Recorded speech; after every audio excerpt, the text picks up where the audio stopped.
అరటి పండులో ఉండే సహజమైన గుణాలు శారీరకంగా ఆధ్యాత్మికంగా మనిషిని ఆరోగ్యంగా ఉంచుతాయి. ప్రపంచవ్యాప్తంగా దాదాపు 400 మిలియన్ మంది ప్రజలకు అందుబాటులో ఉండే అరటి పండ్లు రోగ నిరోధక శక్తి పెరుగుదల, ఆహార భద్రతగా ఉపయోగపడుతుంటాయి. కానీ వాతావరణ మార్పుల కారణంగా ఇవి కూడా అంతరించిపోయే అవకాశం ఉందని హెచ్చరిస్తున్నాయి పరిశోధనలు.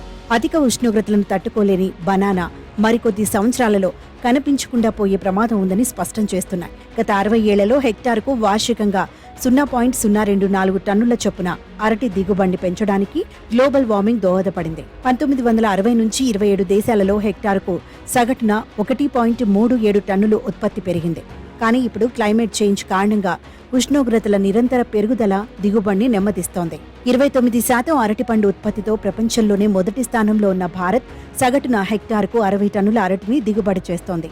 అయితే వాతావరణ మార్పులు వ్యవసాయాన్ని దెబ్బతీసే ప్రమాదముండగా ఉష్ణమండల వ్యవసాయాన్ని ప్రోత్సహించడంలో పెట్టుబడులు పెట్టకపోతే ఇండియాలో 2050 నాటికి అరటి దిగుబడి క్షీణించడం ప్రారంభమవుతుందని హెచ్చరించింది. దిగుబడిని పెంచేందుకు బలమైన సాంకేతిక చర్యలు అవసరమని అభిప్రాయపడింది. ప్రపంచవ్యాప్తంగా అరటిలో 1000కి పైగా రకాలు ఉండగా దక్షిణ అమెరికా, ఆఫ్రికా నుంచి ఆగ్నేయాసియా వరకు ఉష్ణమండల, ఉప ఉష్ణమండల ప్రాంతాలలో 120 దేశాలలో సాగు చేయబడుతోంది.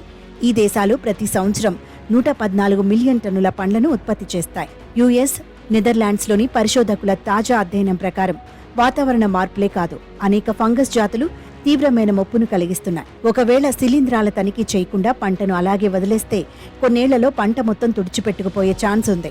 మట్టిలో నివసించే ఫంగస్ జాతులు Fusarium, oxysporum, forma specialist cubense, banana wilt అనే వినాశకరమైన అరటి వ్యాధికి కారణమని చెప్తున్నారు. కాగా 1990వ దశకంలో తైవాన్లో ఉద్భవించిన కొత్త ఫంగస్ జాతి అత్యంత ప్రజాదరణ పొందిన క్యావెండిష్ అరటికి ముప్పుగా మారింది.